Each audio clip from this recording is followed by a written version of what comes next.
Prove చేసుకోదలుచుకున్నానని చెప్తా. మరి దీన్ని డిశ్చార్జ్ పిటిషన్లు వేసో, అబ్సెంటీ పిటిషన్లు వేసో, లేదా రాలేదని చెబుతూ సంవత్సరాల తరబడి నడిపించడం అంటే మరి అది ఎంతవరకు సబబు? ఒక అక్యూజ్డ్గా ఎవరన్నా ఒక మీ మీద మీరు అంటుంది ఏమిటి?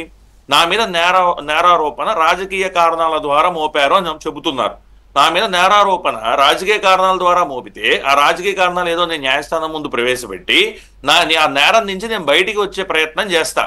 ఆ ప్రయత్నం చేయకుండా డిశ్చార్జ్ పిటిషన్లు వేయటం, అబ్సెంటీ పిటిషన్లు వేయటం, న్యాయస్థానం ముందు రాకపోవటం, ఇవన్నీ పరిగణలోకి తీసుకుంటే ఖచ్చితంగా ఇది అక్యూజ్డ్ కూడా తను ఏదైతే తనకి జరగాల్సిన న్యాయాన్ని కూడా ఆయనే డిలే చేసుకుంటున్నాడా, లేదా న్యాయం జరగదని భావిస్తున్నాడా అన్న ఒక డౌట్ మన అందరికీ వస్తుంది.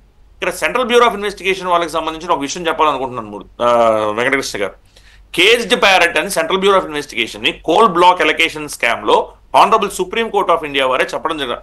ఆ పర్టికులర్ వర్డ్ యూజ్ చేశారు, మెటఫర్ యూజ్ చేశారు, కేజ్డ్ ప్యారెట్ అని యూజ్ చేసి దాన్ని మళ్ళీ రీట్రేట్ చేశారు. అరవింద్ కేజ్రీవాల్ గారి బెయిల్కి సంబంధించిన ఇష్యూలో ఎప్పుడున్న ఢిల్లీ హైకోర్టుకి సంబంధించిన ఆనరబుల్ జడ్జి గారు దాన్ని మళ్ళీ రీట్రేట్ చేశారు.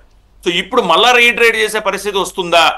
సెంట్రల్ బ్యూరో ఆఫ్ ఇన్వెస్టిగేషన్ ఏమైనా కేజ్డ్ ప్యారెటా అంటే ఒక ప్రభుత్వం చెబుతున్నా? ఎందుకంటే దానిలో డైరెక్ట్ ప్రభుత్వం చెప్పడము, కోర్టులో చెప్పడమే కాదు, స్వయంగా సిబిఐ డైరెక్టర్గా పనిచేసిన సబ్జెక్టు కరెక్షన్ జోగిందర్ గారు అనుకుంటా, ఆయన ఒక రాసిన బుక్లో రాశారు ఇది పంజరంలో చిలకే అని.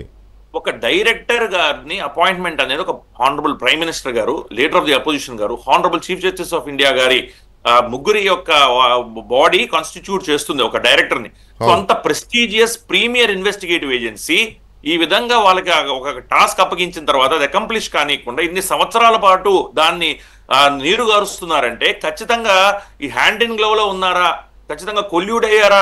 జగన్మోహన్ రెడ్డి గారు ఏదైతే వాదన ఏదైతే చెప్పారో మన రఘురామకృష్ణరాజు గారికి తరఫున న్యాయవాది ఎవరైతే అపేర్ అవుతూ సుప్రీంకోర్టు ఆఫ్ ఇండియా ముందు, ఖచ్చితంగా దానికి ఊతమిస్తున్నట్టే.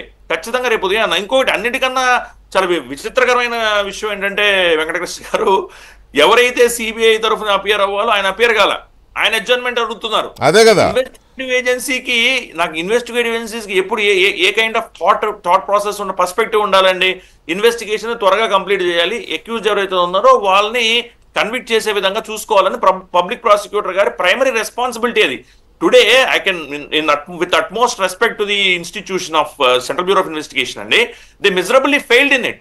So, Central Bureau of Investigation intentionally.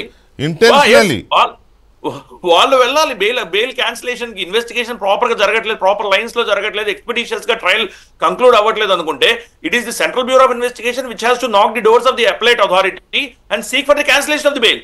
Instead of that Raghuramakrishnaraju గారు ఇంకో థర్డ్ పార్టీగా వెళ్ళి క్యాన్సిల్ చేయండి అంటే ఇన్వెస్టిగేషన్ సరిగ్గా చేయట్లేదు అన్న ఒక బాధను వ్యక్తపరచాల్సి వస్తుంది. అంటే న్యాయస్థానం ముందు మీరు కరెక్ట్ ప్రాపర్ గా జరగట్లేదండి ఇక్కడ ట్రయల్, ఎక్స్పెడిషియస్ గా జరగట్లేదు, త్వరితగతిన జరగట్లేదు, కొద్దిగా దీన్ని త్వరితగతిన జరిగేలా చేయండి అని సిబిఐ కదా వెళ్ళాలి. ఇన్స్టెడ్ ఆఫ్ దట్ సిబిఐ బదులు ఒక థర్డ్ పార్టీ వెళ్లాల్సిన పరిస్థితిని కల్పిస్తున్నారంటే ఖచ్చితంగా CBI has to recheck, has to take course correction mechanism and has to rebuild its image that has been lost. CBI వెళ్ళాలి, పిటిషన్ వేయాలి, బెయిల్ క్యాన్సిల్ చేయండి అని. అది చేయకపోగా ఇంకొక థర్డ్ పార్టీ పిటిషన్ వేస్తే కనీసం దాంట్లో ఆర్గ్యుమెంట్స్ సరిగా చేయకుండా, టైంకి అటెండ్ అవ్వకుండా, కోర్టుకి ఇవ్వాల్సిన ఇన్ఫర్మేషన్ సరిగా ఇవ్వకుండా, అఫిడవిట్ సరిగా వేయకుండా, ఇన్ని ఫ్లాస్ పెట్టుకొని ఒక ఇన్వెస్టిగేషన్ నాకు అర్థం కాదు ఏంటంటే, జగన్మోహన్ రెడ్డి గారు జైలు నుంచి రిలీజ్ అయ్యేటప్పుడు అతని బెయిల్కి రద్దు చేయొద్దు, అతనికి బెయిల్ ఇవ్వద్దని వాదించిన సిబిఐ, జగన్మోహన్ రెడ్డి బయటకు వచ్చినాక మోస్ట్ పవర్ఫుల్ మ్యాన్ అయిపోయాడు, సిబిఐ ఏమో మోస్ట్ వీకెస్ట్ ఏజెన్సీ అయిపోయింది. ఎందుకు ఇలా అయిపోయింది? జగన్మోహన్ రెడ్డికి ఇంత సహకారం ఎందుకు ఇస్తోంది? నేను అంటున్న మాటలు కాదు, కోర్టులో, సుప్రీంకోర్టులో జడ్జిల ముందు జరిగిన ఆర్గ్యుమెంట్లో వచ్చిన ప్రొసీడింగ్స్ ఇవి. ఆ ప్రొసీడింగ్స్లో సిబిఐ హ్యాండ్ ఇన్ గ్లోగా ఉంది అని నిందితుడు అంటే అంతకు మించిన అవమానం. కానీ అసలు సిబిఐ ఈ దేశంలో ఇంకెవరికైనా న్యాయం చేస్తుందనే నమ్మకం ఎలా కలుగుతుంది? దీంట్లో సిబిఐ పాత్ర ఎంత? పంజరంలో చిలకలా మారిన దీంట్లో కేంద్ర ప్రభుత్వం వైపు నుంచి ఏమైనా సహకారం అందుతోందా? అందుకే ఆంధ్రప్రదేశ్ బీజేపీలో కూడా ఈ అంతర్మథనం జరుగుతోందా? ఇటువంటి అంశాలు కూడా చర్చిద్దాం ఒక చిన్న బ్రేక్ తర్వాత.